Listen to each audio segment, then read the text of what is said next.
नीट paper फुटी प्रकरण आता फक्त पेपर लीक इतकं मर्यादित राहिलेलं नाही, तर एक मोठं शैक्षणिक रॅकेट असल्याचं चित्र तपासातून समोर येत आहे.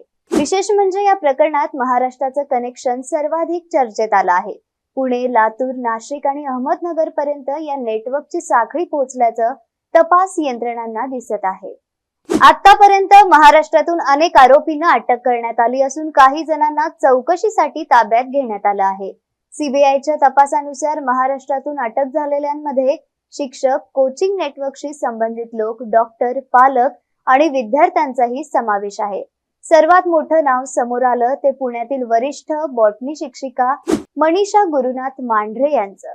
त्या एनटीए प्रक्रियेशी संबंधित एक्सपर्ट म्हणून काम करत होत्या आणि त्यांना बॉटनी आणि झूलॉजी प्रश्नपत्रिकेचा प्रवेश होता, असा आरोप सीबीआयने केला आहे. तपासानुसार त्यांनी पुण्यात काही विद्यार्थ्यांसाठी खास क्लासेस घेतले आणि त्यात संभाव्य प्रश्न सांगितले गेले.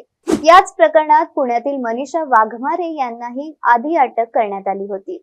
विद्यार्थ्यांना जोडण्याचं आणि सेटिंग तयार करण्याचं काम त्या करत होत्या, असा तपासाचा दावा आहे. त्यानंतर पुण्यातील मुख्याध्यापिका मनीषा हवलदार यांनाही अटक झाली. सीबीआयच्या मते त्यांनी फिजिक्सचे प्रश्न पुन्हा लिहून विद्यार्थ्यांना दिले. तपास जसा जसा पुढे गेला तसं लातूर कनेक्शन समोर आलं. लातूरचे बालरोग तज्ञ डॉक्टर मनोज शिरुरे यांना अटक करण्यात आली. आरोप असा की त्यांनी आपल्या मुलासाठी फुटलेले प्रश्न मिळवण्यासाठी पैसे दिले. तपासात काही पालकांनी 5 ते 10 लाख रुपये दिल्याचा संशय व्यक्त करण्यात आला आहे. पुण्यातील फिजिक्स शिक्षक तेजस शहा यांचं नावही समोर आलं. व्हॉट्सअप चॅटमध्ये गॉड नावाने सेव्ह केलेला संपर्क आणि त्यातून प्रश्नांची देवाणघेवाण झाल्याचा संशय आहे. सीबीआयने त्यांना अटक करून चौकशी सुरू केली आहे. नाशिकमधून शुभम खैरनार नावाच्या मेडिकल विद्यार्थ्यालाही अटक करण्यात आली. त्याच्यावर गेस पेपर पुढे पाठवल्याचा आरोप आहे. तपासानुसार महाराष्ट्रातून मिळालेली माहिती हरियाणा आणि इतर राज्यांपर्यंत पोहोचली होती. आतापर्यंत सीबीआयने देशभरातून किमान 13 जणांना अटक केल्याची माहिती समोर आली आहे. त्यात मोठा वाटा महाराष्ट्रातील आरोपींचा आहे. पण तपास अधिकाऱ्यांच्या मते हे फक्त फ्रंट लेयर आहे.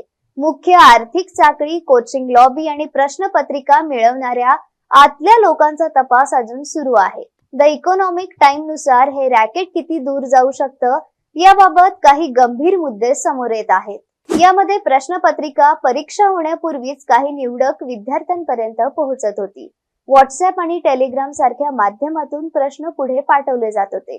कोचिंग क्लासेस, काही शिक्षक, दलाल आणि प्रभावशाली पालक यांचं नेटवर्क तयार झालं होतं.